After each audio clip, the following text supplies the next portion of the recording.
എന്തൊക്കെ complications diabetes അഥവാ പ്രമേഹ രോഗികൾക്ക് വരാം? പ്രമേഹം കാലപ്പഴക്കം ചെല്ലുന്തോറും നല്ലവണ്ണം കൺട്രോൾ അല്ലാതെ ഇരിക്കുന്ന പ്രമേഹ രോഗികൾക്ക് ഒരുപാട് കോംപ്ലിക്കേഷൻസ് വരാനുള്ള സാധ്യതയുണ്ട്.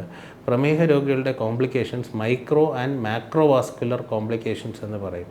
മൈക്രോവാസ്കുലർ കോംപ്ലിക്കേഷൻസിൽ ഏറ്റവും പ്രധാനം കിഡ്നിയും കണ്ണിനെയും ബാധിക്കുന്നതാണ്. ഡയബറ്റിക് റെറ്റിനോപ്പതിയാണ് അൺകൺട്രോൾഡ് അഥവാ കൃത്യമായിട്ടും കൺട്രോൾ ഇല്ലാത്ത പ്രമേഹ രോഗികളിൽ കാണപ്പെടുന്ന പ്രധാനപ്പെട്ട ഒരു എൻഡ് ഓർഗൻ അല്ലെങ്കിൽ അവയവത്തിൻ്റെ ഡാമേജ് ആയിട്ട് കാണുന്നത്. ഡയബറ്റിക് റെറ്റിനോപ്പതി പല സ്റ്റേജുകളുണ്ട്.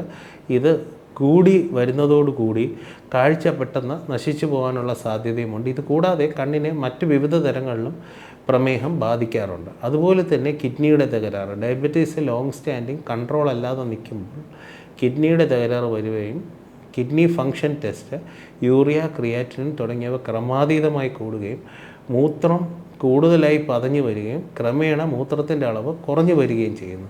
ആ സമയത്ത് അതിന് മുൻപും പ്രമേഹം നല്ലവണ്ണം കൺട്രോൾ ചെയ്ത് കഴിഞ്ഞാൽ നമുക്ക് ഈ കിഡ്നിയുടെ തകരാറ് പ്രോഗ്രസ് ചെയ്യുന്നത് കുറയ്ക്കാൻ പറ്റും. എന്നിരുന്നാലും ഒരിക്കൽ ക്രിയാറ്റിൻ കൂടി മൂത്രത്തിൻ്റെ അളവ് കുറഞ്ഞു വരുമ്പോൾ പലപ്പോഴും പിന്നെ രോഗികൾക്ക് ലൈഫ് ടൈം ഡയാലിസിസ് ആവശ്യം വരുന്നുണ്ട്. റിലേറ്റീവ്ലി ചെറുപ്പമായിട്ടുള്ള ആളുകൾക്ക് പലപ്പോഴും ഡയബറ്റിക് നെഫ്രോപ്പതി വന്ന് കിഡ്നി മാറ്റി വെച്ച് പുതിയ കിഡ്നി വെച്ച് പോകുന്ന ആളുകളും ഒത്തിരി പേരുണ്ട്.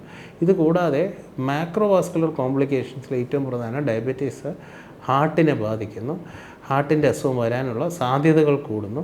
ഇതെല്ലാം കൂടാതെ ഇപ്പോൾ പുതിയ പുതിയ കണ്ടുപിടുത്തങ്ങൾ വരുന്ന ഡയബറ്റീസ് ജോയിൻസിനെ ബാധിക്കാം, ഡയബറ്റീസ് ശ്വാസകോശത്തിനെ ബാധിക്കാം, ഡയബറ്റിക് ന്യൂമോപ്പതി അല്ലെങ്കിൽ പൾമോപ്പതി എന്ന് പറഞ്ഞ് ശ്വാസകോശത്തെ ബാധിക്കുന്നതും പുതിയതായിട്ട് പഠനങ്ങൾ നടന്നുകൊണ്ടിരിക്കുന്ന ഒരു മേഖലയാണ്.